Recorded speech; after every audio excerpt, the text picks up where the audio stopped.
જય Ganesh, happy morning. હું Shaunakesh Pathak, professional tarot card reader અને ન્યુમરોલોજિસ્ટ છું. જે કોઈને પણ ફેમિલી, હેલ્થ કે ફાઇનાન્સ રિલેટેડ કંઈ પણ ઇશ્યુઝ હોય તેઓ મારી કન્સલ્ટન્સી લઈ શકે છે. મારા જે રેગ્યુલર વ્યુઅર્સ છે તેઓના માટે મારી પાસે એક ઓફર છે કે જે કોઈ પણ મારો કોઈ પણ એક વિડીયો 10 વ્યક્તિઓને શેર કરશે અને તેનું પ્રૂફ મને મોકલી આપશે તો તેઓનો કોઈ પણ એક પ્રશ્ન છે તેનું હું સોલ્યુશન આપીશ. આજે હું વાત કરીશ ટેરો કાર્ડ બાબતે.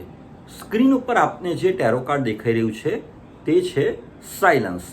હવે આમાં આપને દેખાઈ રહ્યું છે કે એક વ્યક્તિ મેડિટેશનની મુદ્રામાં બેઠું છે અને તેના કપાળના ભાગમાં ચંદ્ર દેખાઈ રહ્યો છે. એટલે કે આ વ્યક્તિ એક પીસફુલ, એકદમ પ્યોર સોલ છે, અને એકદમ પીસફુલી રહી રહ્યું છે, એકદમ ઇન ડેપ્થ એ વિચાર કરી રહ્યું છે, પૂરેપૂરા અન્ડરસ્ટેન્ડિંગ અને સમજણ સાથે, અને એકદમ જાણે કે મેડિટેશનના એકદમ ડીપ મોડમાં છે.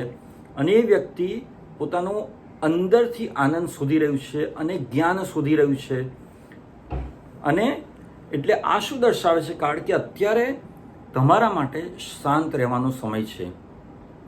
તમારી જે પરિસ્થિતિ છે તે એકલા રહીને અથવા તો મેડિટેશનના મોડમાં રહીને અને પોતાનું જેને કહેવાય ને ઇન્ટ્રોસ્પેક્શન, એટલે કે સ્વનિરીક્ષણ કરીને પોતાની અંદર જે બ્યુટી છે તે બહાર લાવવા માટે અને મેડિટેશન કરીને પોતાને ગ્લોરીફાય કરવા માટે અને પોતાનું વિકાસ કરવા માટેનો આ સમય છે. તમારે ખુશી બહાર શોધવાની જરૂર નથી, તમારી અંદર જ છે. તો તમે મેડિટેશન કરીને તમારું ઇનર વોઇસ સાંભળીને, અંતરાત્માનો અવાજ સાંભળીને અંદરથી ખુશી મેળવવા ટ્રાય કરો અને શાંત રહેવા ટ્રાય કરો. મગજને અને મનને એકદમ શાંત રાખો અને જે એકલતા છે તેને એન્જોય કરો. ખુશ રહો, મસ્ત રહો, સ્વસ્થ રહો.